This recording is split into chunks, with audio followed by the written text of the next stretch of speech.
Baik, assalamualaikum warahmatullahi wabarakatuh. Saat ini kita berada di pasar mingguan Penanggalan yang berada di Kota Susalam. Saat ini kita memantau harga cabai yang cukup naik. Cabai merah sendiri mengalami kenaikan dari minggu yang lalu sekitar 10 hingga 15.000, dan saat ini harga cabai di pasar Penanggalan itu antara 58.000 hingga 60.000 per kilo.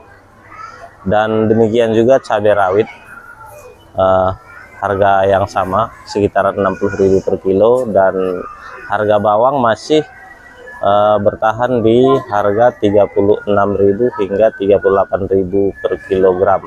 Nah, di bawang putih sendiri di pasar mingguan ini sekitaran 50.000 per kilo. Nah, di harga tomat sendiri tetap bertahan dengan harga 5 dan sampai 7.000 per kilo. Nah, di telur sendiri tadi kita menanyakan kembali di sana, harga telur sendiri 56.000 per kerat, per papan.